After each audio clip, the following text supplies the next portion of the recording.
It's your weekly breakaway for fun conversations on pro cycling. Come and join us for another ride in the team bus. I'm Matt Harper, and together with my brother Justin, we'll do deep-ish dives on professional bike races, teams, riders, and all sorts of cycling-related stories. And we might just sprinkle in some other shiny pop cultural objects along the way. So jump in the saddle and tighten up those shoes. The road awaits. Allez!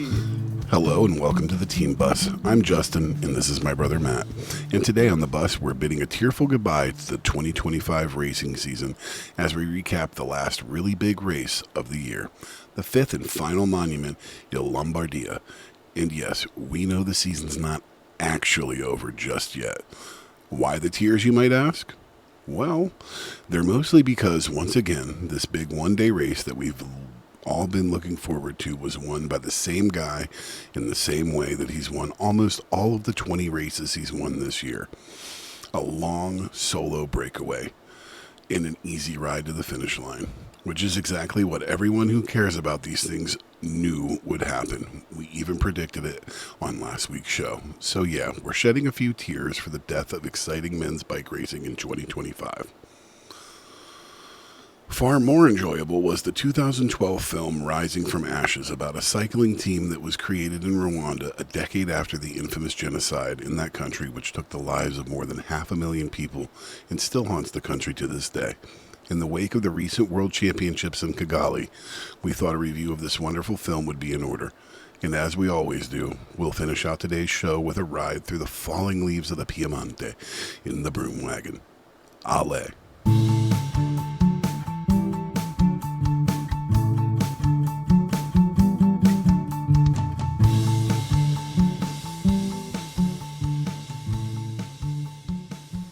Welcome to the show. Lots and lots to talk about this week. Il Lombardia obviously was the biggest race of the week, so we'll start there. Can we talk about one Mr. Quinn Simmons first and foremost? We sure can. I gotta say, I love just the guy has just been omnipresent in the second half of the season this year. It seems like from the Tour de France, the proposal on the Champs-Élysées to his girlfriend. He got a couple of big wins this year. He's in the American flag, the hair, the stash, like he's just everywhere, and I'm here for it. Big time. And he was just about the only thing that even made Il Lombardia remotely interesting.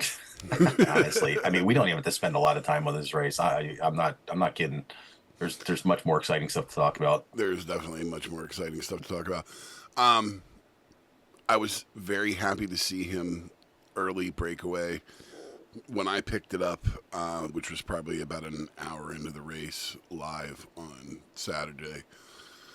He was already out front, and from what the commentators had said, he had attacked, pretty much right from the start and was pretty much out there, out front through, 100 and whatever, 100, probably 100K or 200K before it finally, before he finally ended up giving up the ghost to Pogacar. There's actually I saw a couple of times a great shot of the flag when the flag dropped in the very beginning, and you just see him blazing off the front of the race. So yeah, he did go from word go. I foolishly got my hopes up that maybe he could stay away. I mean, he kept that. I know. He kept that too. He kept that 2 to 3 minute, spread there for so long. And then he had like a minute 15 at one point on the chasers. There was like a chase group of like 4 or 5 guys with like Pipo Ghana and a couple other dudes that you sort of knew was not. He was with them, and then he dropped them. Yes. So that one didn't even really feel like a threat. The threat was coming from like over 3 minutes behind him, the main bunch where Pogacar was, and it's just like you wanted to believe, but you knew that climb at the end is like 8 kilometers, and that is just a long time, especially in a long bike race like this. And you knew what was going to happen. As much as you wanted to believe it, it's like, I mean, I'm sitting there saying to myself, like, not only is he going to get caught in this climb, Pog is probably going to catch him like before the halfway point. Which is Like, it's not exactly even, what happened. yeah, Which is exactly it's what not happened. even going to be like exciting up the climb, for God's sake. Well, and it's so okay.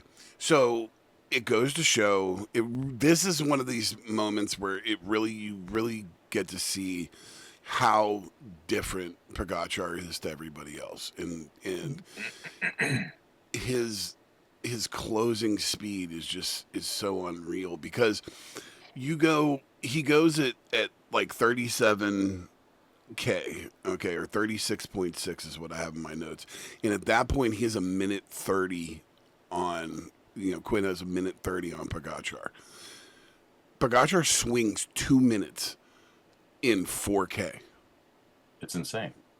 All right. It's He totally insane. moved the needle 2 minutes. 2 minutes in 4 kilometers, which is unreal. Like, I just, you, 30 seconds a kilometer. yeah, it's just, Kilometer's not long. no, and on top of that, like when he does, like it just seems like when he starts that move to when he actually catches Simmons, it's just this steady. It's almost like Simmons slows down as he speeds up, even though I know that's not what's happening, but it's unreal how fast he closes them and then how fast he drops them because as soon as he Quinn grabs his wheel the moment that he passes him, but then he just gets immediate separation within 500 meters. You know what I mean? And it's done. It's over. It's like, I mean, it's like he's a Lamborghini out there, just like racing with like stock Mustangs. You know what I yeah, mean? it's Like just unreal. he is a just a greater physical specimen by a long shot than anybody out there. I mean, first of all, he's got the best team in the world. But part of you feels like that doesn't even matter. This you could put this guy on Intermarché and he would be absolutely burying everybody. Because and that's sort of like I think that's one of the concepts that like a lot of people sort of have a hard time grasping when they first come to a fandom of this sport is like with the whole team thing and like, well, how does that matter? Like it's everybody's on their own bike, everybody is providing their own power. Like if you're the fastest guy, you're the fastest guy. And Tadej Pogacar kind of reinforces that sort of idea when you've got a rider of that caliber, of that level. It does neutralize the necessity of teams. It neutralizes team racing in general in a race. I mean, you know what I mean? Like, but he also just happens to have like the best team out there. And so, I mean, this race could not have been more predictable. He had a team of assassins on the front, and one by one, they just like kept it fast, peeled off, kept it fast, peeled off, kept it fast. And then he gave a great salute, and then they peeled off. I love that moment when he Well, saluted Micah yeah. after Oh, Micah dude, did his final and turn. yeah. And he was like Um, screaming at the motorbike. Yes. Well, and the team seemingly buries themselves for him. and why wouldn't they? He's the greatest rider of all time, I you mean, know? it's just it's unreal. And then, if you take it from the perspective on the other side of not his team and you go to, I mean, like how hard must it be for Remco to just constantly be second? Oh, Like, absolutely brutal. I mean, Absolutely brutal. it's 3 weeks in a row. 3 weeks in a row, he's just brutalized by this guy. Three huge races too. Not Huge. just like yeah, like three enormous races where Remco was heads and shoulders above everybody else except for Pogacar. Like he's the ultimate spoiler. And honestly, this whole part of the conversation, we can take it right back to Quinn Simmons. The only way, and that's why I give him so many props. The only way this guy's going to be beaten is in the way that Quinn Simmons tried. At least Quinn tried, Yes. because anybody who is out there thinking that they're going to ride with him for a while and then like hope that they can keep up with him, like you're stupid. Like you're just dumb. Like why are you even in the race? Yeah. Like, get your freaking team in the breakaway, get out there, push that pace, do something. Do something. Pull a Quinn Simmons because you ain't beating him otherwise. You're Well, not even going to have a and chance. and they had a pretty sizable breakaway that had Ghana and those other guys in it. But even Quinn saw the writing on the wall. He was like, you guys aren't going to keep going. I'm going. Like I'm I know that the only way to win this race is to go and try to beat him on a breakaway. Like if I can't keep out in front of his pace and try to outpace what he can do, then there is no chance that you're going to win, and you're going to see exactly what we ended up seeing. Mm-hmm. And part of the problem is the way that pro cycling has changed. I mean, gone are the days of like a 10-minute breakaway. Like it just doesn't happen anymore. The racing is on from the start. The speeds have just drastically increased. You know, the average speeds of races have drastically increased, and so these gaps never get up over 3 minutes, 4 minutes, maybe. You know what I mean? And like for somebody besides Pogacar to have won this race, like they would have needed like a breakaway group of 25 riders working like with some engines in there, just like going for it. Yes. Like full gas. But even then, I think that his team, because I mean, Right. you saw it with Red Bull and you saw it with UAE. They dominated the front of the race on the Peloton side of it, so they were pushing the pace the whole way. And when you're pushing the pace as high as they are, the chances of a breakaway really being able to make it is just so slim. And then when the margin, a group of randos of even if it's 20 or 25 going up against the likes of like a stacked team like Jay Vine, Pavel Sivakov, Adam Yates, Rafael Micah, like those four guys alone are going to be able to pretty much neutralize almost any break. Like once that thing gets up to like 3 minutes or whatever, they can be like, all right, guys, we're done messing around. And, they'll just hold it. They'll just hold whatever that break is. They can just hold it to wherever they need to hold it to. And then Pogacars can be like, all right, guys, hold my beer. I'll see you at the finish line. Yeah, it really is that way.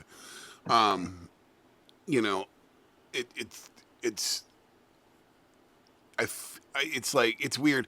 It's weird what I've gone through with Remco, because I was really critical of him earlier in the year, and it's like after watching him just get demoralized by Pogacar 3 weeks in a row, I do feel for him. Like I want this kid. I want him to have success of some sort, because he really is a great rider. I mean, he is come in a solid second place.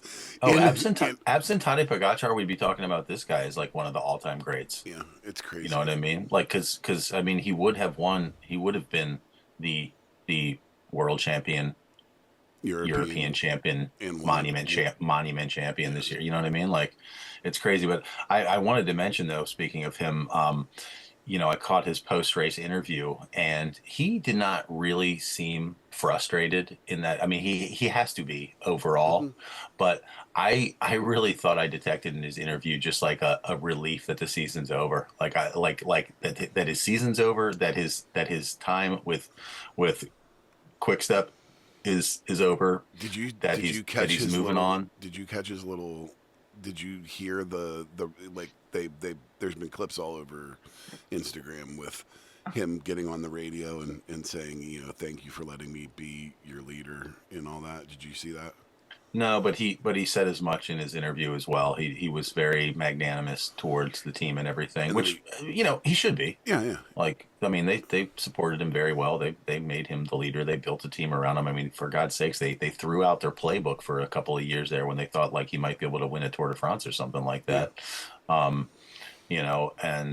did you catch at the end though when he pulled his jersey down and pointed at Soudal and gave him the old salute, which I thought it was very, for a guy like him, because I'm gonna mention something else that I actually had in for Beyond the Slipstream, but I'm actually gonna throw it in here.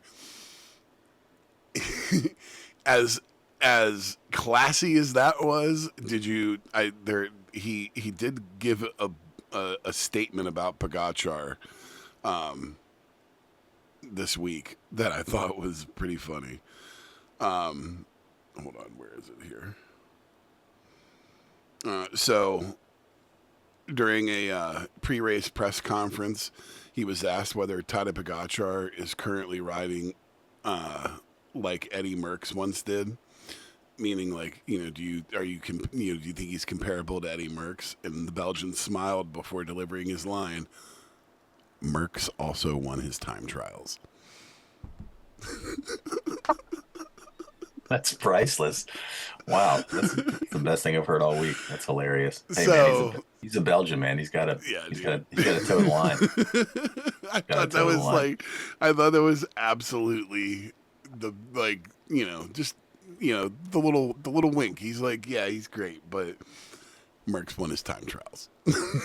That's pretty funny. Hold on. I feel like I just saw. Let's see.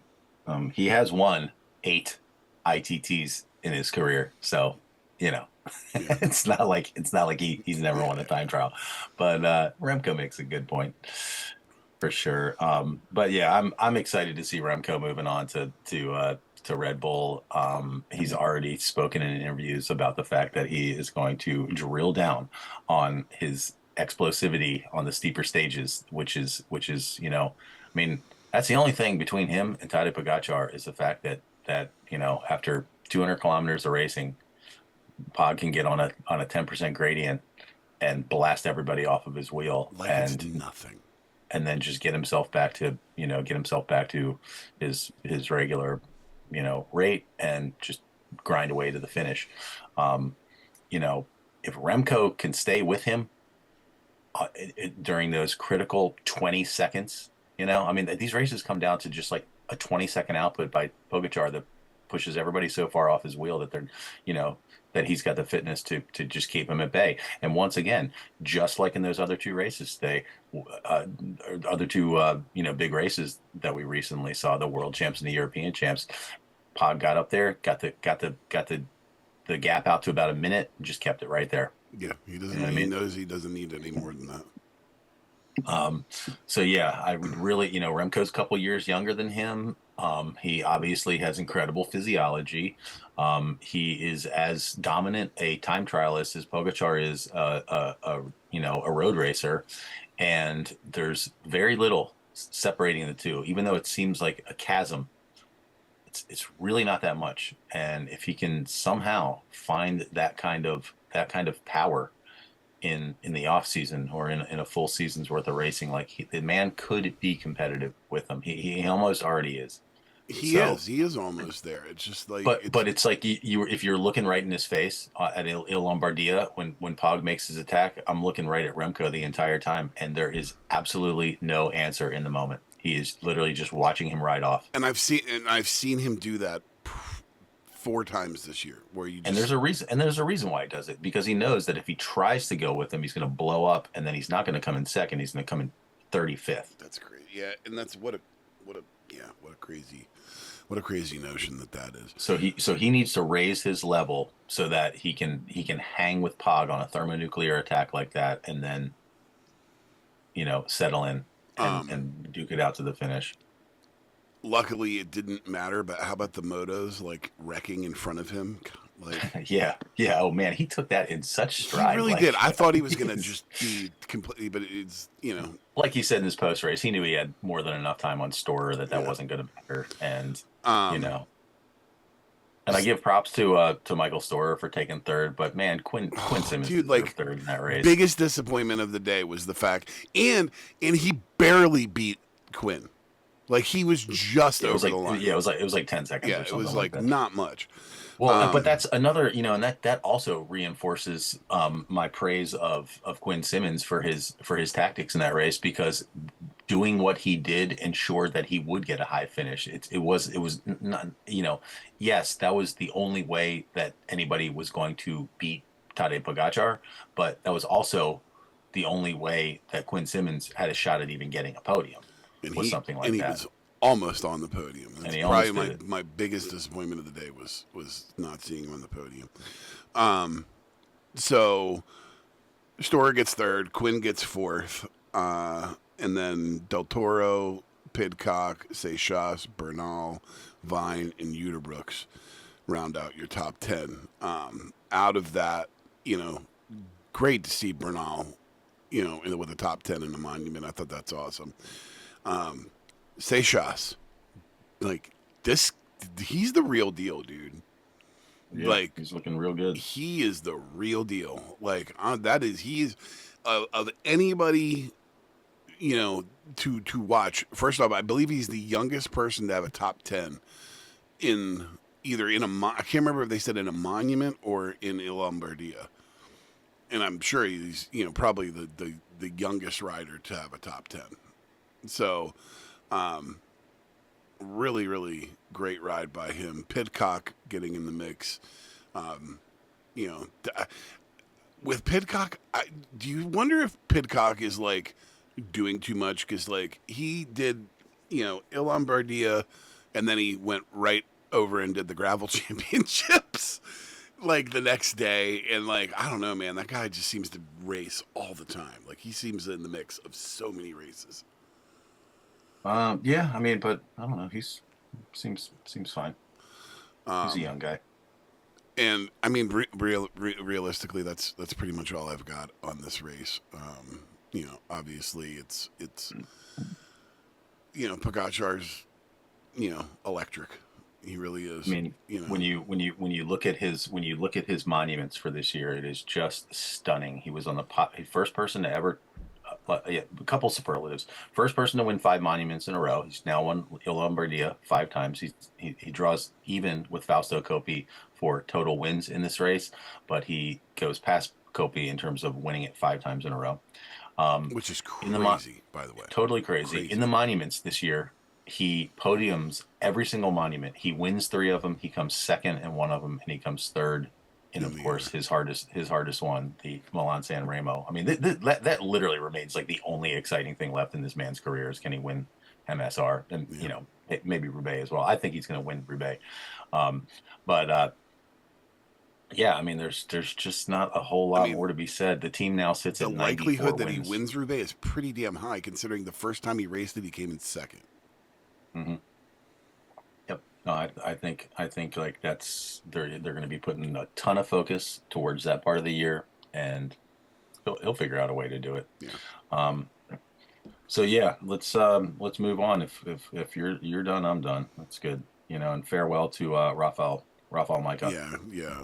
Great rider, and chapeau to Rafael Majka. And Pog really shouted him out hard in his post race interview as well. I mean, it sounds to me like Majka was like one of his most like the guys that Pogacar has leaned on the most in the past 5 years. He put a really like a 10 picture post up on his Instagram that is just they were definitely friends, and I'm sure that because. Micah's older than him, that he was a bit of a mentor for him. But yeah, well, they said somebody made an interesting point too that Rafael Majka is one of a small handful of guys that is sort of associated with 2 like luminary riders, because in the early part of his career, Majka was a major domestique for what's his name, the Spanish guy that's won the Tour de France and stuff. Who am I thinking of? Anyways, yeah, I always draw a blank in these moments. I can like almost get it yes, on my mouth. We can see his face and the El Pistola, that guy. Yeah. And then with Pogacar for all this time. So, yeah, great rider. Rafael Majka fared thee well. Let's move on. The first Italian classic of the week. First of all, I wanted to say I think it's really cool how this final. It's like you end the year with a bang with all of these Italian classics, because like everybody was out there racing. You know what I mean? Like all the names were out there. Just about. I mean, the only people that I can think of that were kind of absent from all of this was like big names was like Jonas Vingegaard and Mathieu van der Poel. Pretty much everybody else was out there mixing it. Contador was the person we were. Yes, thank you. Alberto Contador. Well, and Van der Poel already shut his season down, so I mean, we kind of knew that was the case. Yeah, but it's like otherwise, I mean, both on the men's and the women's side, I mean, we had Lamborghini and Demi Vollering out there racing, and Wiebes and Mariana Voss, and like they were all out there, and you had Pogacar and There was, Pidcock and Yates and yeah, I mean, Primos and Remco. I mean, like there was there's just so much action going on. everywhere, and I have to say, like that's like really really cool. It's like you get this, you just get a ton of racing, like so many opportunities for people to try to grab something, try to cap off their season, do something big, and it's really cool. So yeah, I guess Monday we had the Coppa Bernocchi. To be honest, I did not really watch a whole lot of Yeah, this let's race. watch the end. Yeah, it was won by Dorian Godon of decathlon, I believe. Yeah, he's the current French champion. Right, right, and that was a pretty straightforward sprinter kind of a race. But um, who was right there in the mix in the final kilometer? Quinn Simmons, little hit out with like 8/10 of a kilometer to go. Hoping to create some magic, but that was not going to come to pass with all those sprinters there. But hey, you ain't gonna win if you don't try. This is very true, and trust me, that dude definitely tries. There's Yeah, Godon won with a bike throw, and I thought it was interesting in his post race interview. He said this win was not a surprise to me. He was very, planning on winning this race. very French thing to say. I like it. Hey man, he's wearing the tricolor. He can say that way. So that's about all I got for that one. All right, which one do you want to do next? The Chevalier Varzin. Yeah, let's do the women's first, which was an absolute delight as Eliza Longo Borghini continues her makeup session for Worlds and Euros with another huge win. Yeah, this was a huge win for her, and a much needed win for her after kind of faltering through the the midsection of the season. Yes, yes. Because she started strong. Like her season started so ridiculously well, and then it just seems to have tapered through. Especially July and August and September. I mean, she was more or less non-existent in most cases. Yeah, I mean she won the women's Giro. Right. And she was so tantalizingly close in the monuments, in the early season monuments. It was just like she just didn't seem to be able to get it together, to get it, to get a first place. I feel like she had bad luck in one of them. She had she got either Yeah, got separated or had a mechanical or something or got sick. I can't remember now that I'm she thinking did, about but it. but this race was pretty stacked. I mean, there was a bunch of hitters in this thing. I mean, besides her, Sylvia Persico was out there, Caroline Swinkles, Kat Ferguson, Sarah Martin, Yara Kasterline, Roy Ackers, Vollering, Amber Kroc, Elise Chabe, Julia Labuse, Balsamo was there, Fisher Black was there. I mean, like tons of Hitters. Raylini, Marcus, Holmgren, Zygarde, Valieres, the world champion, the new world champion, Cedrine Carball, Noemi Rug. Absolutely loved seeing both Demi and Valieres in their new jerseys. Just It's funny. brought me So such joy. it's funny that you say that. So cool to see Valieres in the rainbows and not somebody like some giant rider like. Not Lorena Vibis. Yes, so Right. so cool. Or Lotta Kopecky. To see her in that, and then to see Demi in her new, which was very weird. But then, what was even more weird? Okay, because it's we've seen her so much this year. Is seeing Lorena Wiebes in her team kit is friggin' strange, dude. Yes. It really was. So weird to see her in her team kit. It absolutely was.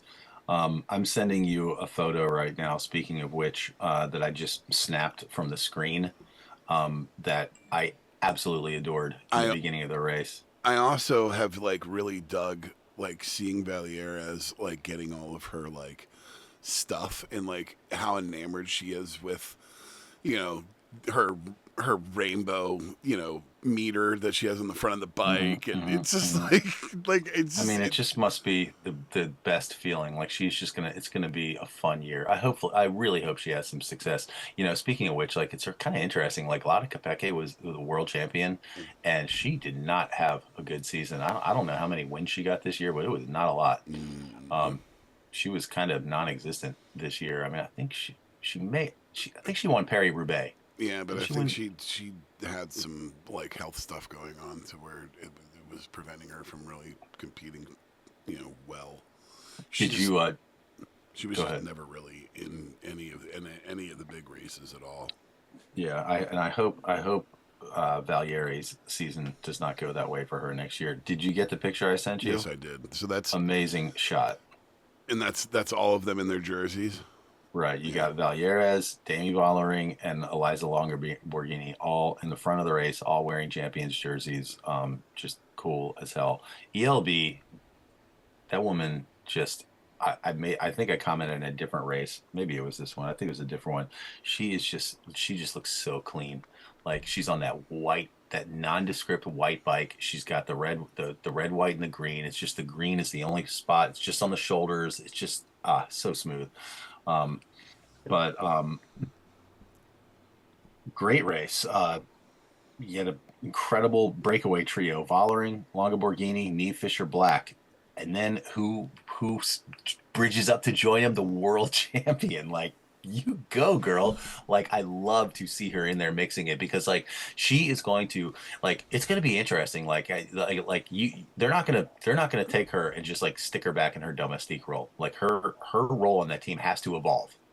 And I think in this race, she made a big kind of a statement saying, I understand that, and I'm here to race. I have, I obviously have a higher level of ability than perhaps my placement on this team up until now has suggested, and I'm going for it. And I was loving it. Well, and you got to imagine that the rainbow bands give her, a lot more motivation to want to excel.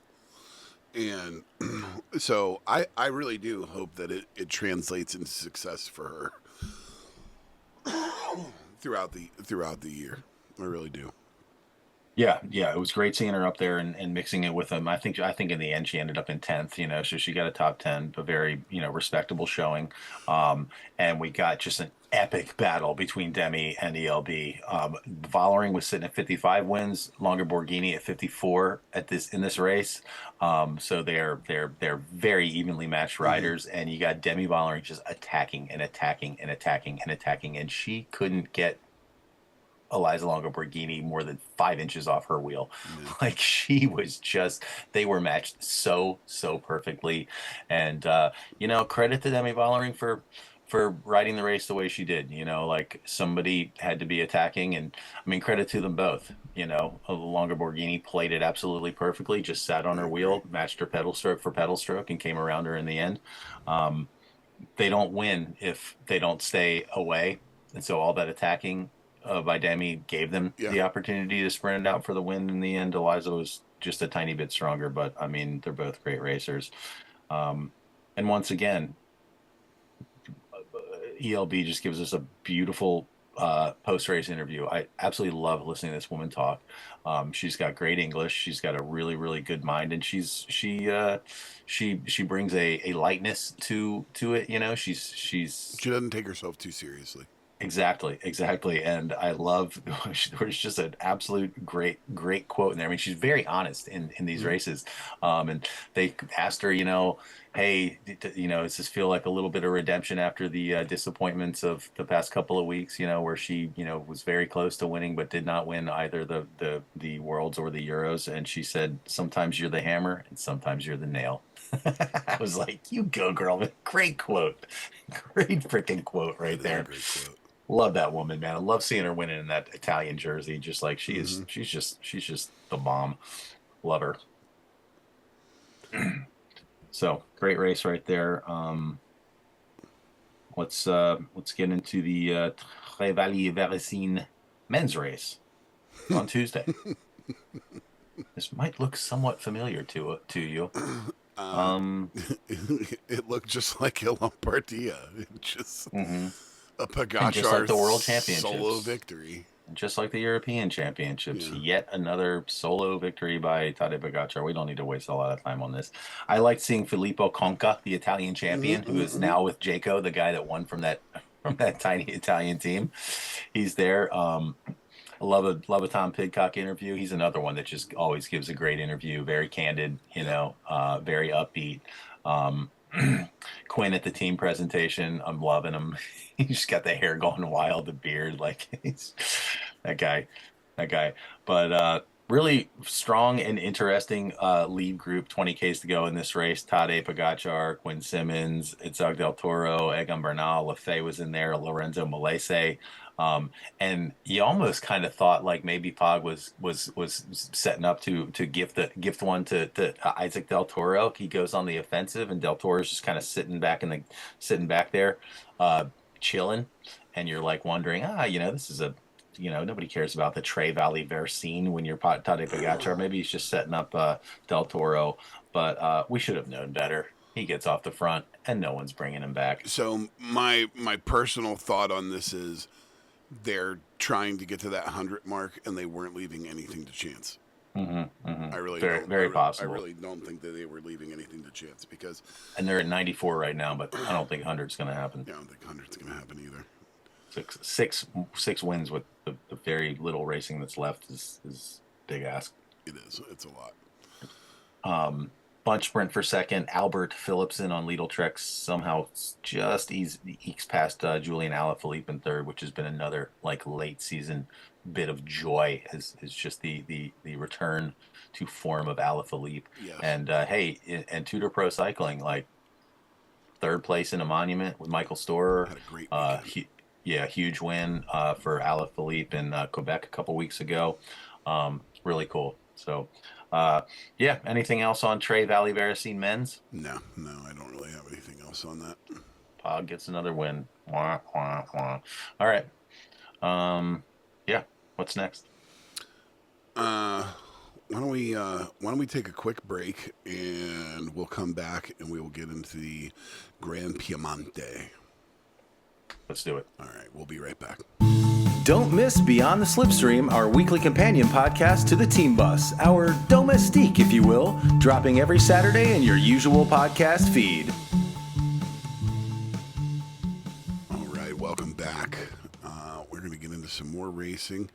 The men's Gran Piemonte was Thursday, won by what other team but UAE, but not Tadej Pogacar. It's the Tadej Pogacar in training. Yeah, the protege. Isaac Del Toro on a long solo breakaway, looking very Pogacar-esque. Yes, looking very Del Toro-esque in that he just couldn't have looked less stressed.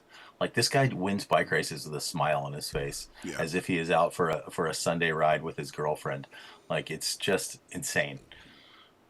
I was stoked when I fired the race up and then just went to like beyond halfway through and clicked it, and I'm seeing Del Toro and Mollema dropping Mark Hershey, and I'm like, okay, this is kind of interesting here. Like Malcolm Mollema, like Mark Hershey up in there, like what's going on here? This is kind of cool. And then like I blink my eyes and Del Toro's dropping Mollema like 2 seconds later and race over. Yeah, pretty much crazy. It's his 15th win this season. Yeah, let's talk about the fact that Pogacar has 20 wins. All right. This kid has 15. Like, that's just nuts. It is crazy. Actually, that made me think of another superlative I heard this week. I believe if Tadej Pogacar was just a team by himself, he would be in 5th. Like, for points. Yeah, I know. He'd be in 5th. The dude by himself is better than like 15 teams. It's ridiculous. It's completely completely insane. absurd.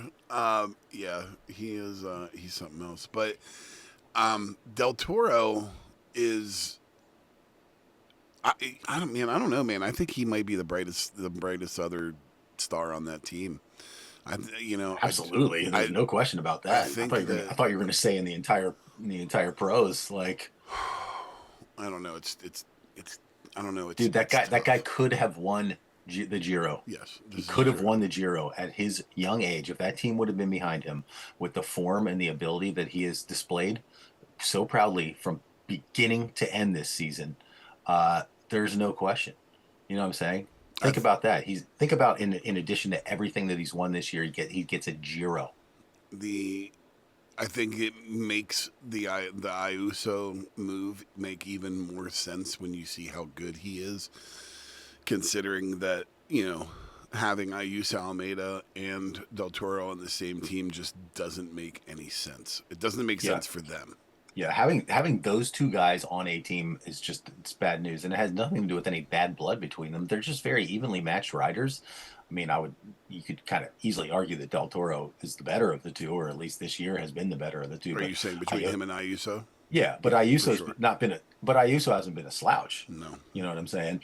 Um, yeah, they both need their own team. That's plain as day. That's the best move. That was like a win-win-win for all parties involved with that one. That's perfect. Um, I'm I hoping. I'm had hoping another that. point I that I mean, at wanted to some make. point, Del Toro's got to be like, okay, yeah, I need to have my own team. I'm hoping when that happens that the parity comes back a little bit, because putting a whole team behind him, he's so Pogacar esque in his style of riding that I could see him competing with Pogacar for some of this I, I stuff. I could as well, but I think he would do well to stay on this team for a couple of years. And um, off the top of my head, no, I think that's he's not. 326, and then or maybe it's 327. Um, Let me take a quick peek, and I'll tell you what it is. But he No, here's the. Go ahead. But I remember the point I wanted to Go ahead. make. No, go ahead. When in an earlier conversation within the past couple of weeks, like we were talking about him versus Brennan, and you were like, "Oh, well, Brennan's, he's easily just as good as him this year, or whatever." And your point was that he was, it's because it's his breakout season. But I think you can completely cancel out whatever kudos Brennan gets for it being his debut and coming out of nowhere with the fact that Del Toro has won as many or more races than Brennan has, and he held the leader's jersey in a Grand Tour for like double digit days, and that ain't nothing. You know what I'm saying? It's not. I just think that it was less expected from Brennan.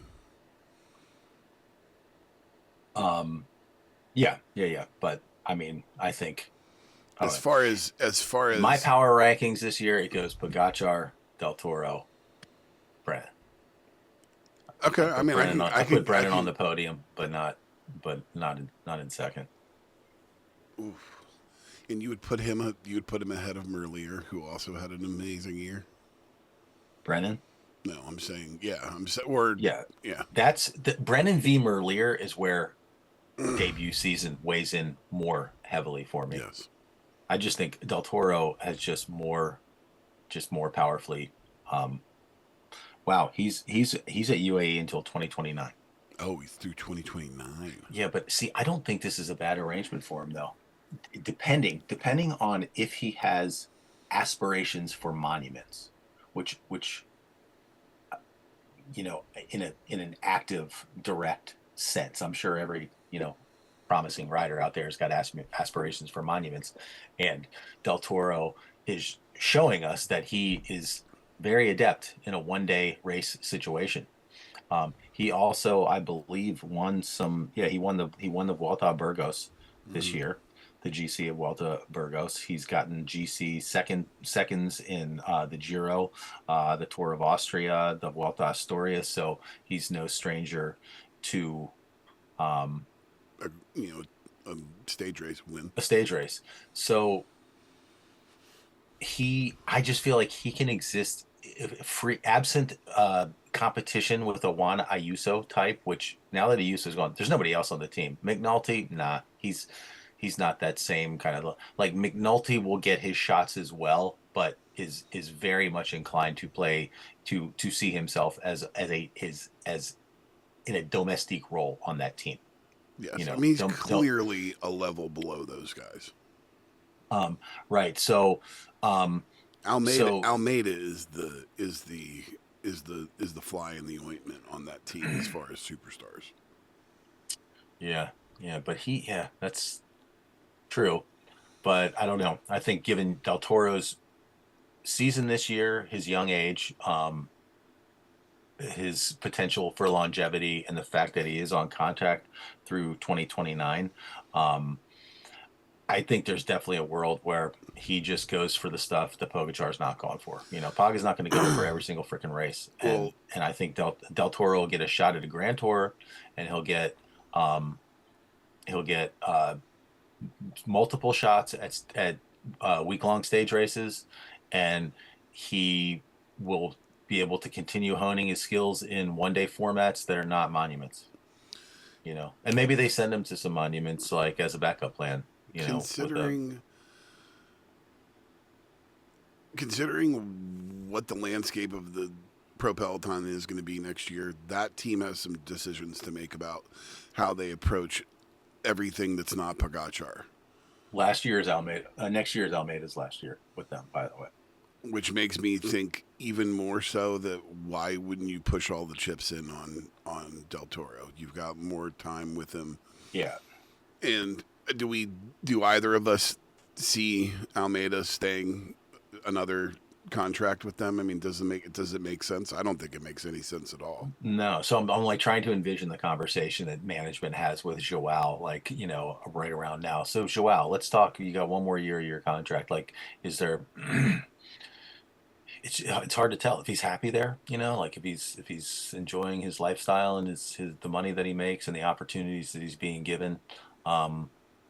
It might be worth it to him to just be like, yeah, I can kind of domestic it out here. Give me a shot at a stage race or two, and I'll ride happily. Send me to a Grand Tour, let me take a Grand Tour stage. Let me, like there's a scenario where, he doesn't seem to like have that Ayuso kind of hunger. No. You know what I mean? Like Ayuso seemed dissatisfied with his role at UAE. right. So maybe Joao's like, yeah, let me just kind of keep things rolling along next season. But I think we would both agree that Make myself attractive to get the best kind of offer I can get for 2027. I think we would both agree though that it does not serve UAE well to go in with this dual leadership role in any race. I think it is proven time and time again. Yeah, it'll be it fascinating is next year to see if they learn that lesson. Yeah, they need to learn the lesson that this is the guy that we're riding for, and then this is the backup plan if something happens to that guy. Period. For sure. They have to they can't go into it and go, well, we'll just see who's better after 3 days or 4 days or a week. We need to lock in on a guy. He's our guy. And they need to bury themselves for that guy the same way they bury themselves for Pogacar. That's the only way they're going to beat these other teams because, I mean, their level of competition, if you take Pogacar out of the equation, is much more even. Like, they are not as dominant without Pogacar. So they have to make a decision on whether or not they play this game because it is absolutely proven. This year proves it because it's happened multiple times where races they're costing themselves big wins by not going all in on a particular rider. And the Giro is the perfect example of that because you're absolutely right. Del Toro should have won that race, but Visma just, kept themselves right where they needed to be. And the moment that they showed one little, chink in the armor, it was done. You know what I mean? And Yates, had that great ride to just absolutely obliterate them. It's really that is going to be one of the most sort of rewarding things to watch play out next year is how they approach that, because as I look over their team, they have arguably one, two, uh, three, four, five. Uh, let's say for now five guys that could reasonably be put in the leadership position for a 1 week stage race. Okay, Yates, Mm-hmm. Almeida. Yep. This is not including Ayuso too. Yates, Almeida, Yep. McNulty, Yep. Del Toro, and Jay Vine. There's no Yep. way you can't say that any one of those guys would not be well placed in the leadership role, the GC leadership role of a 1 week stage race. That's five guys. So they're in, you know, it's going to be tough to try to manage. You know, it's the same thing they've been doing, except they had Ayuso in the mix. I mean, they've offloaded one of those guys. As far as I know, the rest of those guys are staying around. And, you know, you got the most peaking rider of all time, you know, seemingly ready to continue peaking forever, and a limited number of places for those other five guys to get their shots. It's going to be some tough conversations to be had. They've spent a year proving that going with two of these guys and not being wishy-washy about it. There were 71 other places that other riders were able to win. So I wouldn't say that there's not a lot of opportunities, because they made the most out of the opportunities that Pogačar didn't win. So. Mm-hmm. Mm-hmm. Yeah, and I think, like, you know, look at McNulty's win at Crow Race. They look at the race, they analyze it, they say, we know that we got the guy that can win that race. We know how he's going to do it. We're going to send the team, and that's what we're going to do. Now, boom, with all of those weapons, they have the ability to target, be race specific in their targets, and be like, okay, this is what we're going to do here. This is what we're going to do here. And that's going to but again, that falls down to the same thing with the management, that they have done such a great job. I'll put it to you this way: there's no reason they couldn't have won 100 races this year had they absolutely tactically been slight. And again, it's really, really tough to say a team that won 91 times to say you needed to be tactically better. 94. Is it 94? Sorry, 94 times.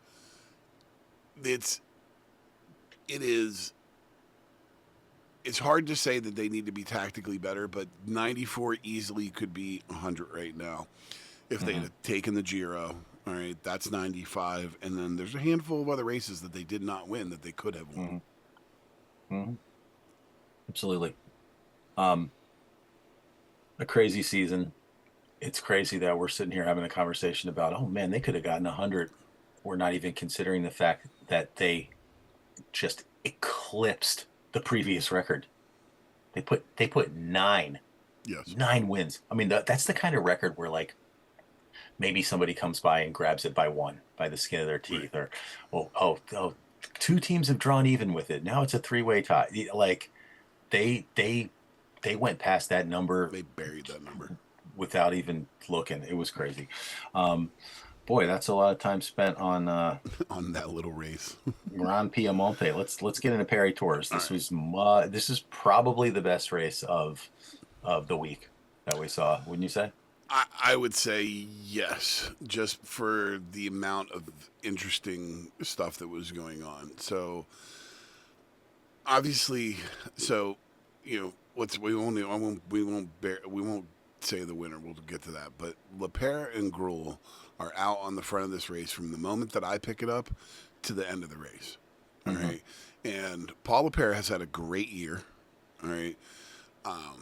He's a great rider. I don't know much about Gruel, but these two guys were still holding off the chase to 6 kilometers. They were working so well together. And it looked like it was a foregone conclusion. You had the Laporte group that was chasing them. Who was all in that group? You had Laporte and Trenton. It was Bissiger, Trenton, and that Philipsen guy. Yeah, and the guy who had just had a good race the other day. Ben Philipsen. Right? No, not Ben. It's not Ben. Anyways, Anyway, whatever. So it does not look like that Laporte group can catch these guys. All right. All the way up to the end, I'm like, these guys just don't have it. These guys are working too well together. There's just no way that they're going to catch them. And then slowly, I wouldn't say foregone conclusion like you said a few seconds ago, but they were looking good. But that's why this race was so good, because it was like 10 seconds. You know what I mean? It's 2v4, 10 seconds, uneven terrain. Like anything can happen. It was so GD exciting. right? But So exciting. but it was like that 10-second gap stayed for so long. 2 kilometers ago, still 10 seconds. Yeah. It was literally 10 seconds at 6 kilometers, 10 seconds at 4 kilometers, 10 seconds at 2 kilometers. Absolutely insane. And It's like those guys just couldn't get them back, but they just couldn't get separated. It's the drama. Right. But it Right seemed, in front of but them. it seemed like it was just enough. And then for whatever reason, they start looking at each other, like, Unbelievable. what the fuck? It was unreal. I mean, McCrossan and in you the could, like, you commentary could said see, it. like, they were in eye line of those guys. Yeah. Oh, he literally said the tactic like 3 times before they got to it, that in his mind, that was the foregone conclusion, was the way those 2 guys need to finish that race, which is work together to 500 meters and then sprint it out for the win. And at 1 kilometer to go, boom, they just stop, man. Like they start looking at each other and are just like, it's as if they said, you know what, let's let the other guys back on. Unreal. That has to take the cake for worst racing tactics of the year. Yeah. Worse. I do not want to be on that AG2R friggin' bus yesterday. Holy shit. Oh my God, McCrossan said it. He goes, "How to throw away a bike race?"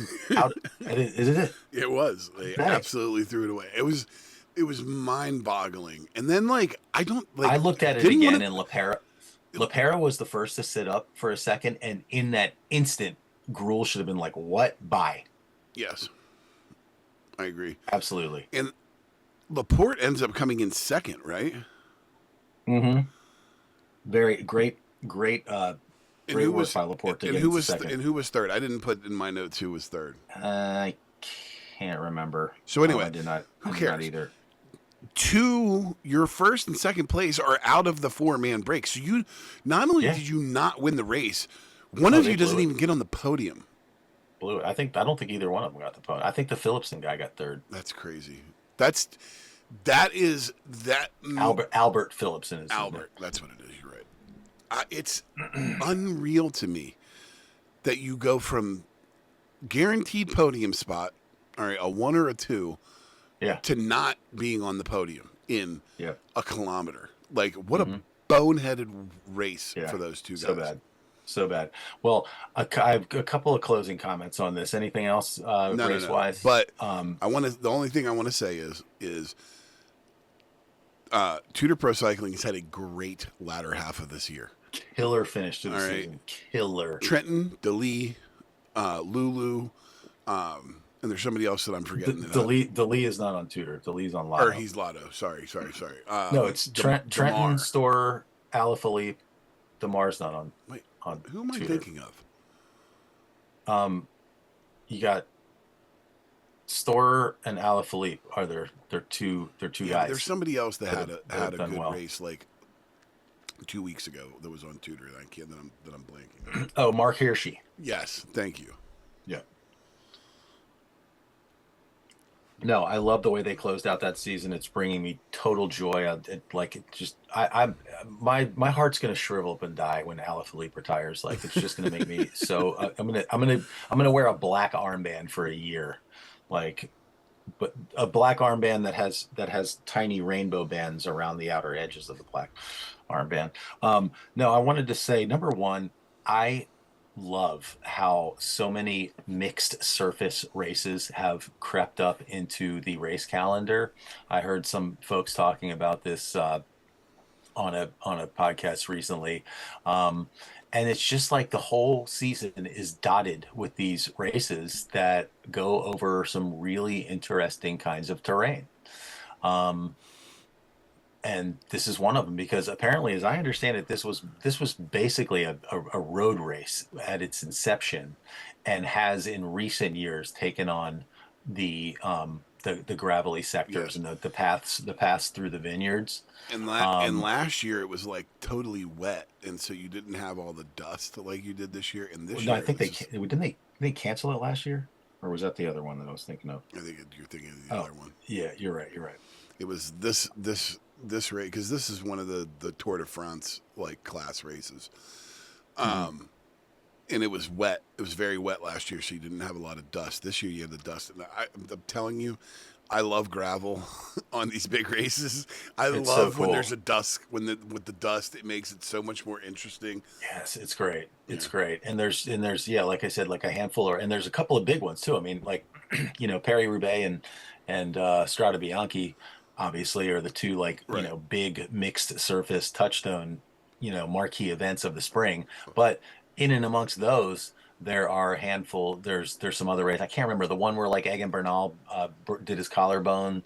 That one was one, and there was one that Arnaud Delis won that was, like, really, really cool. There's, like, one in Belgium or something like that, like in nasty weather, and, like, just it's really cool. I love those. So I wanted to mention that. But my last comment here, Matteo Trentin, I love this man. He's just like this, like, he looks like an Italian pirate. You know what I mean? He's got the beard goatee kind of action, and he's got he's just got a swagger to him. He's got really good English. Never sleep on a Matteo Trentin interview. And in this one, I loved it because Seb PK, the guy that does the interviews for the Tour de France, was doing the interviews for this one. It's part of the ASO family. And Sep PK is teasing him about his age, but says that he's young at heart because Trentin won this race in 2015 and 2017, It's crazy. 10 years ago. And like I was saying, there was not the gravelly sections that they have now back when he first won it. And he was just like, he just had such a playful kind of vibe, and was taking the teasing quite well. And yeah, I big shout out for Matteo Trentin. That's a guy with great palmares. He's won some big races, and I think throughout his career has always been effective, even during those times when he hasn't been, like, super productive on in terms of podiums and stuff like that.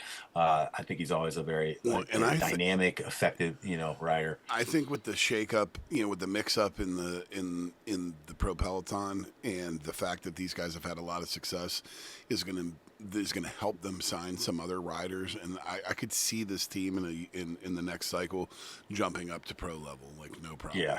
Yeah, they're on the come up. It's going to be fun watching that as well. Big time.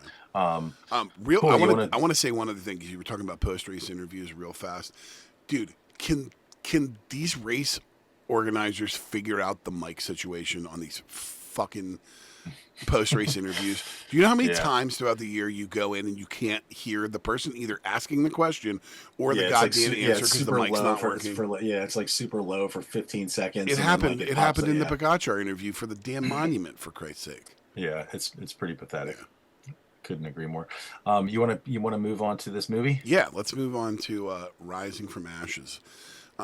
So this is a documentary that I came across when I was doing my research for the World Championships in Kigali, and this has to do with the kind of the building of the Rwandan national team that was non-existent, and it comes off of it was really the Jacques Boyer, the cyclist, kind of was the start of this. He went there, and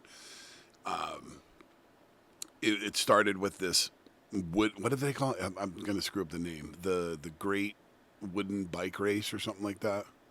What was it called?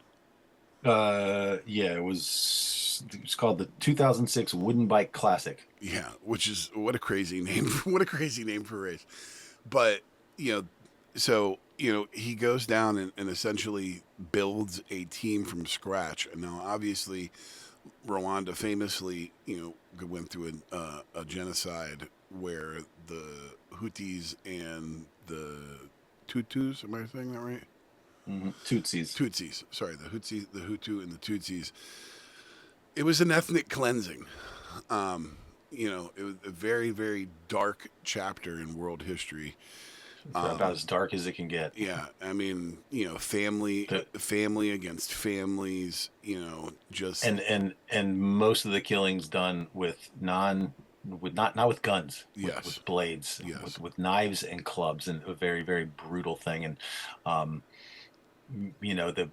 the riders who were sought out for this team were children, during that. largely between the ages of like 5 and like say 12 years old when this was going on. I mean, they were absolute children and saw some of the most horrific things that any human being has ever seen. Yeah, I mean the Um, mental toll that has to you have to have gone through to be and to be a part of that, and then come out on the other side and have a desire to do anything in life after watching your family be brutally killed is just, it's unbelievable.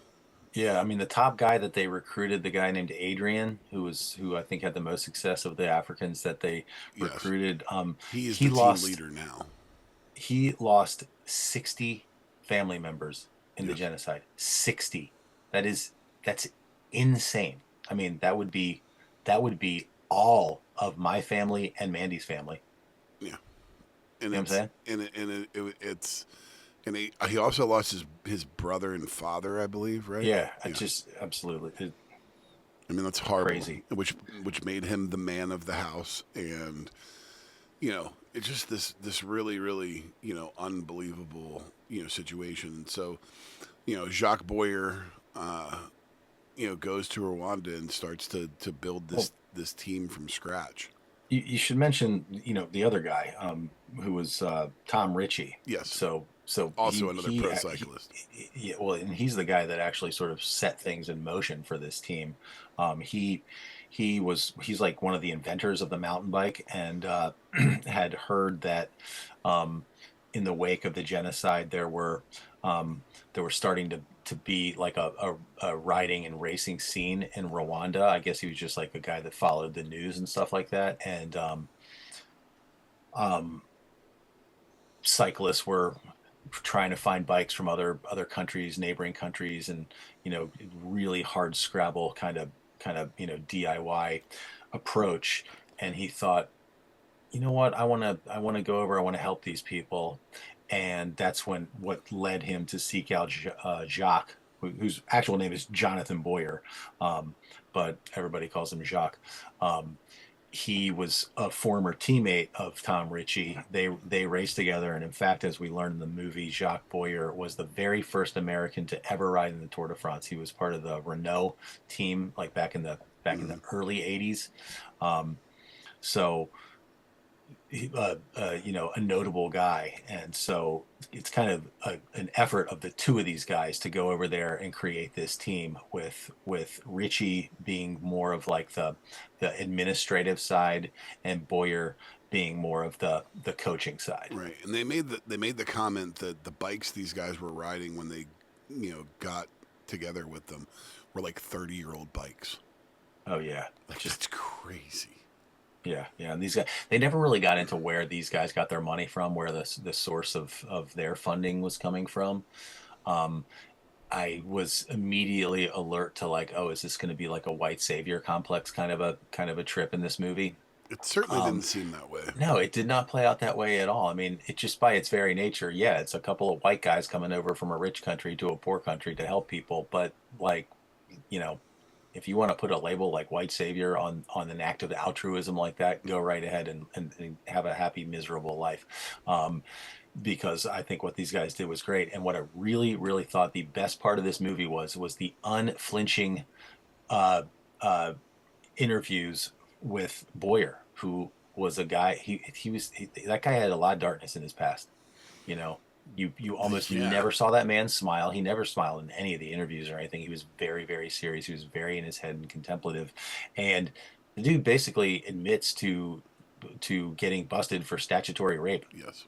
And he said he got busted for like 10 counts of lewd behavior. So I don't know what that looks like. Well, I think he did. I think he served some time because he made it. Yeah, and he sort Yeah, yeah, because he definitely made the comment about when he got out. he did some jail time. Um, and it's I don't know. It's really interesting. I mean, this is a guy that was the first American to ever ride in the Tour de France. I mean, that's like a huge thing, and to go from that and a 10-year plus career racing at the top level of the sport, um, being on magazine covers and stuff like that, to go from that to sitting in jail for statutory rape or That's lewd crazy. conduct or whatever is crazy. But it's interesting that that man was um, willing to put that out there in this thing.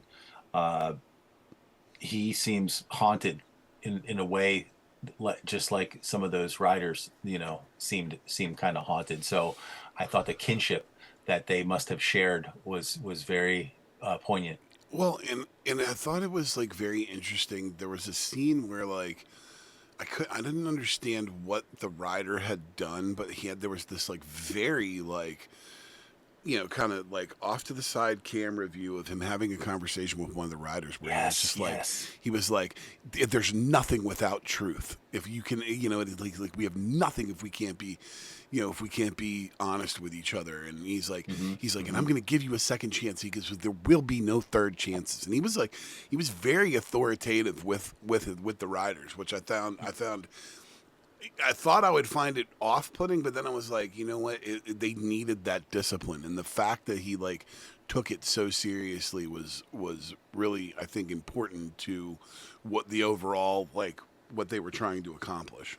Hmm. Yeah, I'm so glad you mentioned that, actually, because that was fantastic that they kept that in there. Again, this movie was pretty unflinching in that regard, and I give them a lot of props for that. Yes. Um, I was there were two thoughts were occurring to me as I was watching that. One, I was just like, it's so nice to see some effective management like that. Like, what I wouldn't give for a manager at Cooper's Hawk to go after somebody like that. You know what I mean? Yeah, Like, absolutely. to really, yeah, would Total love it. accountability. Yeah, exactly. Like, nope, this is how it's going to be. Like, you're not, just doing the hard work. That's not fun. That is not Nope, a fun conversation for a not at all. manager to have, but sometimes you got to have it. The other thing I was thinking um, was, oh, it immediately made me think of the bear, like in season two, when Richie's at the fancy restaurant in my favorite episode, like learning the ways of like high end fine dining. And there's that scene where they're having the pre-shift meeting, and the guy's like, and no one has still come forward about the smudge on the plate. Is it like they're literally like flipping out over a smudge on a plate from 3 weeks ago that nobody owned up to or something like that, and they're just like, this can't be like the seriousness that they were treating that with was. I thought of that when he was like, Right. honesty is that, so yeah, good stuff. And so just to kind of recap quickly the plot of the rest of the movie. They put together this team, and they just start going to they start at small races, and they kind of get bigger and bigger and bigger. The ultimate goal was like, putting a team like, in the Tour de France, or like on a, Right. a big prestigious road race. And I don't think they ever got there. Um, but they started They off. competed in they ended up competing in the Olympics, which was a That's big what it one, was. Yeah, in yeah, it was the Olympics. Tour of Rwanda. Um, Yeah, they did. They started with the Cape Epic, which is that really cool mountain. It's like a 7-day mountain biking stage race, and it's two-man teams. This needs to be a Um, topic on the show at some point. I don't yeah, know well, anything about the Cape Epic, but it sounds the tour. They yeah, call it the Tour de France mhm. of mountain biking. Like, Yeah, it's super cool. Let's 100%, yeah, like next Cape Epic. I'm all in. And it was kind of cool too, because Adrian and Rafiki were the guys from the Rwandans chosen, but Boyer and Richie also raced as a two-man team, so they had two squads. I thought that was really cool that yes, those guys were out and there. those kits Uh, are awesome. Yeah, yeah, very, very cool, fun, sort of very African-esque kits.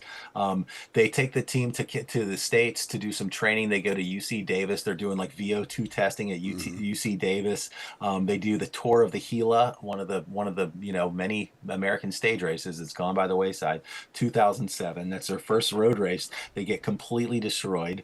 The road cycling is just a totally different level than what they've been doing on mountain bikes, and et cetera, et cetera. They go up to Oregon. They do the Mount Hood Cycling Classic. It's their final U.S. race. They return to Africa, and there's some contention as to whether like Jacques was going to stay, or they were kind of like, okay, I guess it's all done now. The ride's over, and Jacques like You gotta love the man. He's like, nah, nah, nah. I'm as broken as you guys are. I'm staying with you. You're my brothers. Yeah, You know what I that mean? was Just really so sweet. I thought it was interesting when he was talking about taking Adrian to the Cape Epic. He goes, it was like taking a baby. yeah, It's like yeah, yeah. he said the difference in the skill level was like taking a baby to the race. Yeah, yeah. Well, and his and it was really like the part that really got me teary eyed, and he got teary eyed there as well, was when he was talking about it was during this time when they were trying to decide whether he was going to go back to Africa with them or not, and he told this anecdote about when he was 6 years old, his parents got divorced, and him and his mom got on a train and drove off, and he remembers his dad running beside the train like waving goodbye to him, And he knew that he and would like never it's see just him like again. yeah, and he literally said that was the saddest day of my life, and he was like, no way I'm leaving these guys. I was just like, waterworks. Wow. Yeah. Um, they entered the Tour de Rwanda in 2007. They were like, after having gone to America and just gotten pummeled the entire time, they come back to Africa and they're like, Superman. They won every single Yes. stage of the Tour of Rwanda. Like they can't. It's crazy. I think that's so funny, and they become like they become like superstars, but they face a lot of difficulty because now every single person in the country thinks that they're rich, even though they're Yes, that not was rich. But so they, and interesting. yeah, They were everybody's setting like, them up "Don't for go out money. at night; you could die." So yeah, so they end up racing in Africa for a few years. Jacques stays over with them. He's a great coach, as we discussed, great disciplinarian. And then 2011, Adrian goes back to Cape Epic, qualifies for the Olympic mountain bike team for 2012 in London. Um, totally awesome. And over this part of the movie, when everything's sort of coming to its close, they're playing that Mumford and Sons "You Are Not Alone." Oh my God, That's called so good. that song's called Tim Shell. God, it's so good. Yeah, yeah, yeah. So good. So then you get to see Adrian in his traditional garb carrying the flag for Rwanda at the opening ceremony of the Olympics. And you see him, I think they Racing. finish out. Yeah, the closing credits are showing all the racing action from the mountain biking there. Just absolutely inspiring.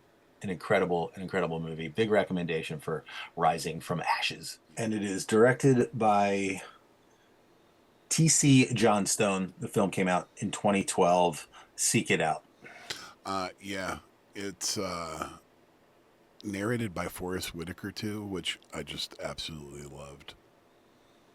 Yeah, great voice. Always fantastic. Yeah, Yeah, great movie, great film. great film, and it's free. It's free to watch. You can just go out and get it. So, on that note, we'll be right back for a special Broom Wagon. Stay tuned.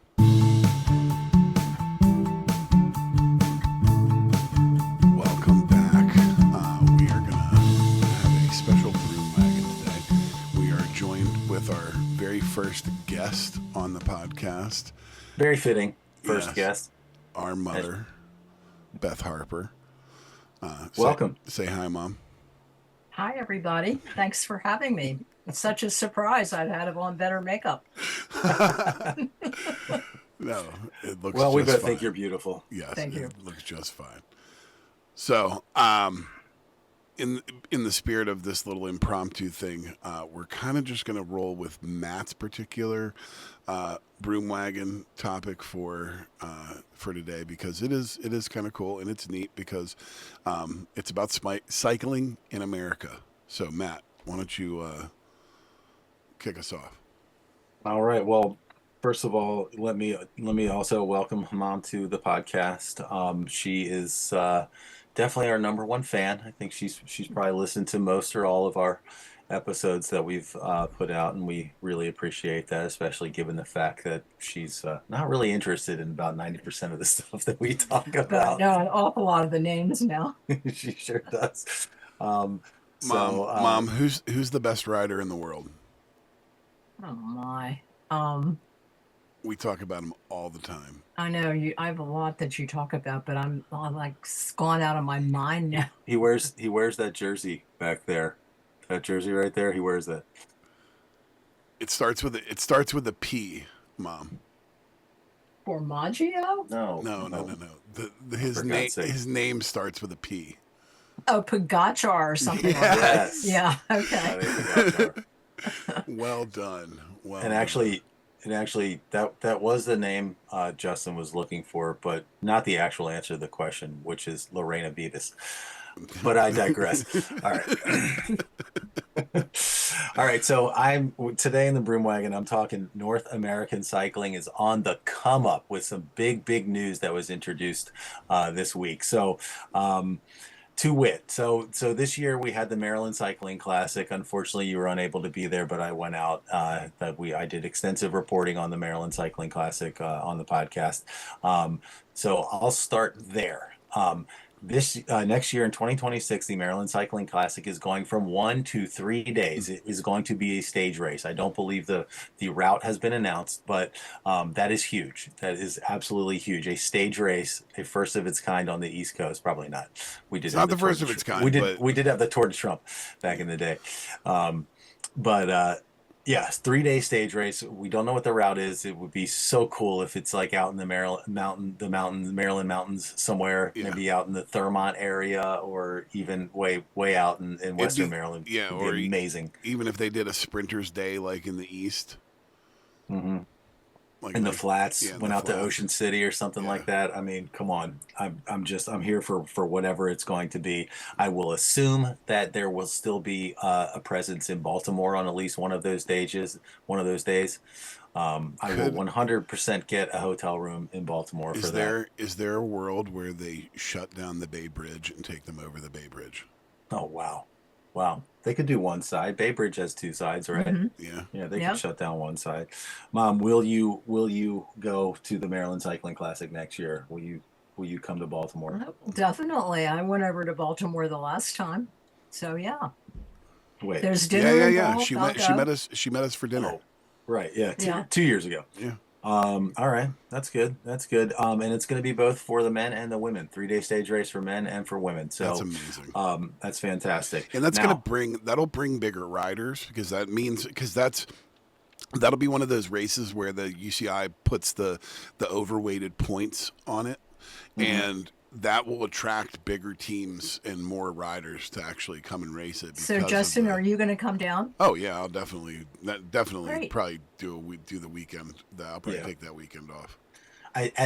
When I looked at the dates, it was basically like Saturday, Sunday, Monday, which seems strange. I wonder if they just had the dates off a little bit. But what I read was like Saturday, Sunday, Monday. That seemed weird, but Either we'll figure it out later. way, now that I have this, I mean, I don't know what my schedule will be then, but if I still have Sunday, Mondays, then we'll just take the whole weekend off. So It'd be lovely. The week prior to Maryland next year, we'll see the return of the Philadelphia Cycling Classic, a one day race in the great city of Philadelphia, Pennsylvania.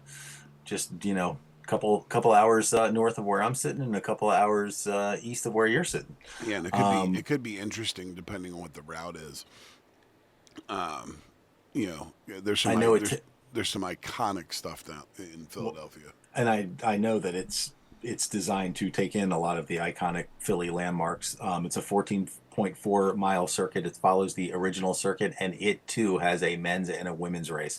So super stoked for that. This race ran for 3 decades from 85 to 2016. So there is precedent there. So you'll have that one weekend. Following weekend, you'll have 3 days of Maryland Cycling Classic. And then just like this year, the following weekend, it's Canadian weekend. You Quebec on Friday, Montreal on Sunday. But in 2026, the following weekend, or basically starting that same weekend, is the World Championships in Montreal. So I'll go to that. I've Yeah. never been to Montreal. yeah. we're gonna hold you to that. We've already checked to see if there is timeshare swap out available in Montreal. There is not. Oh, too bad. The closest is in like New Hampshire or something like that. So Doesn't really work. yeah, so we'll have to figure out something else in terms of accommodations. But yeah, World Championship. So I think really that's like, if I had to sort of narrow it down for myself, it would be Maryland Cycling Classic, and it would be You know World what? Championship weekend. I may Men's and not. I women's may road race. not be able to. I may be only be able to do my normal days off for the cycling classic because I want to take time off for Montreal. So if it is indeed Saturday, Sunday, Monday, then yeah, well, no, you don't have Mondays off. I do. I do right now. Yeah, but that is a year from now. We'll have to It's see how that goes. tough to know if that will be my same schedule. Just depends. But one I could come down for the day off. I'm definitely off on Sunday, so whatever day that is, I can at least come down for that. Right. Well, we'll figure it out. The upshot of all of this is that cycling on the North American continent and in America is back, baby. I haven't even mentioned the fact that in and amongst all of this next year, we're going to have the return of the Colorado Classic, 5-day stage race in Colorado that will be taking place, I believe, simultaneously with all of this stuff. It's set for September. That'll be very interesting as well. So, the cycling, Lance Armstrong stuff, that's all out. They do that's all out west. And Hincapie's got a new team, and it'll be very interesting. There's a lot going on with American cycling. Yeah, Hincapie's got Modern Adventure Pro Cycling making its debut in 2026. That'll give us 3 American teams with the EF, Lidl Trek, and Modern Adventure. And they'll be the same level as like Tudor, right? That I don't know. I'm not sure about. I think they will. There's also rumors of a possible Mexican race, especially following on the back of the upstart Isaac Del Toro, the new superstar. That's interesting. So, yeah, really cool. That could be really beautiful. I'd go to Mexico City to see a bike race. Got the Olympics in 2028. Tadej Pogacar has talked about that possibly being his sort of like denouement. So, yeah, North American road cycling has just gotten this big breath of fresh air. Now what we really need to see is some female up and comers getting into the mix, because we're lousy with good riders on the men's side, but outside of Chloe Dygert. And I mean, we did have Kristen Faulkner win the current Olympic gold medalist. At the same time, it just feels like kind of sparse on the women's side right now. Mm-hmm.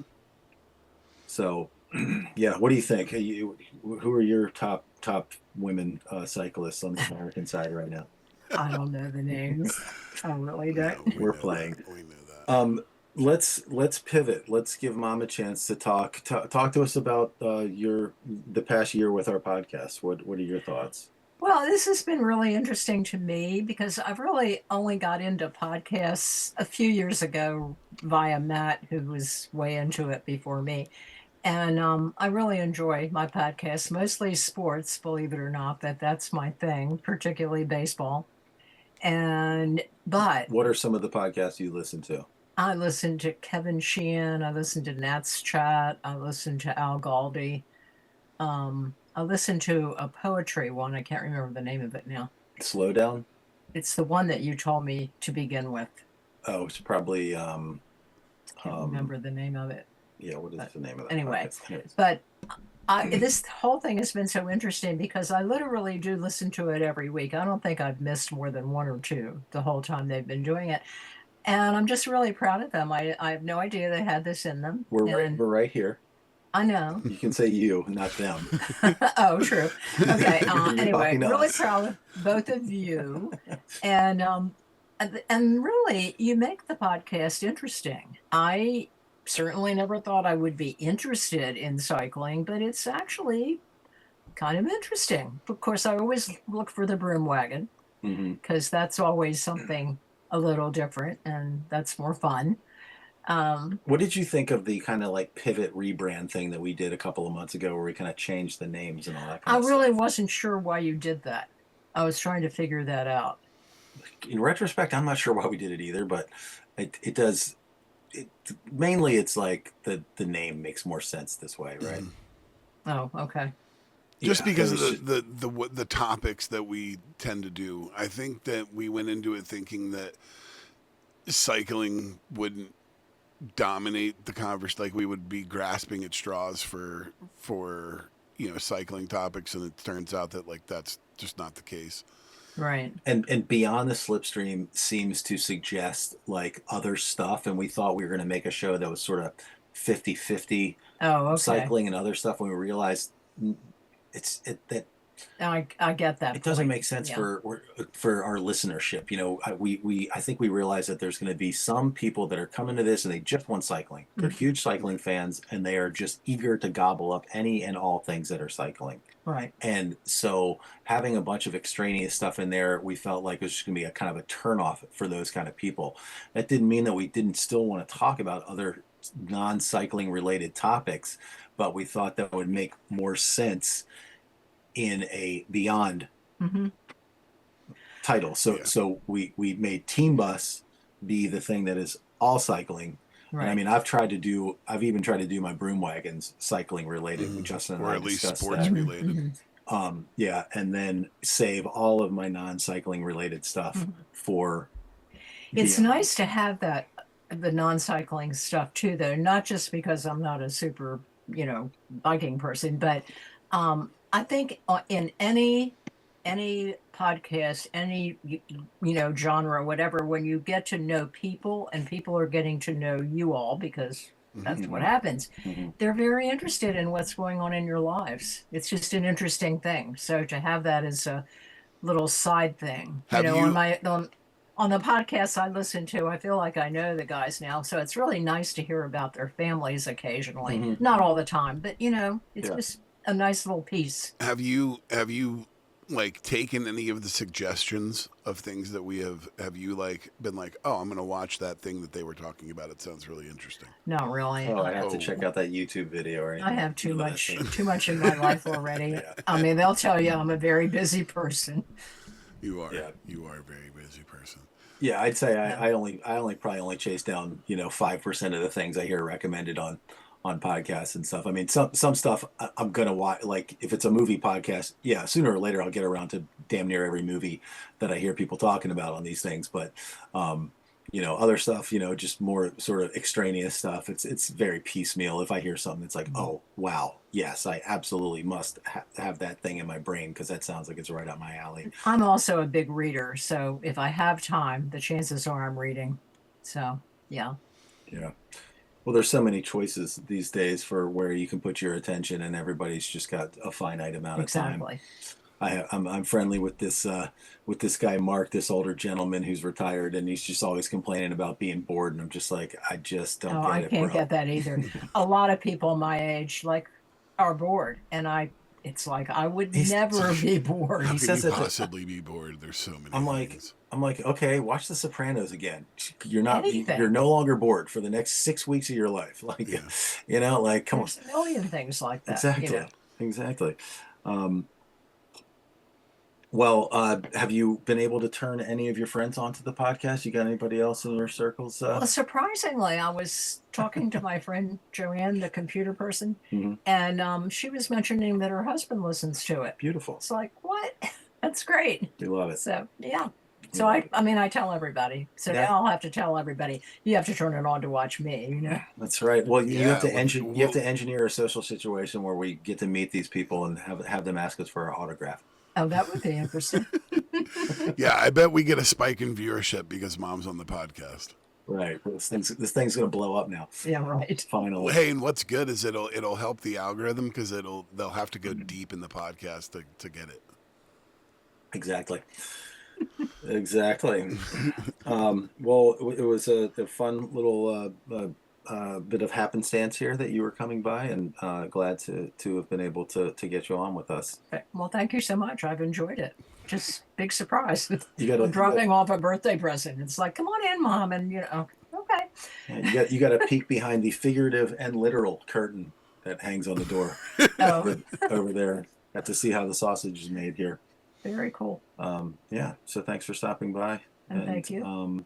Now everybody go out and push the buttons and follow and all of that. Okay, because it's a good podcast. Like and subscribe. Like and subscribe.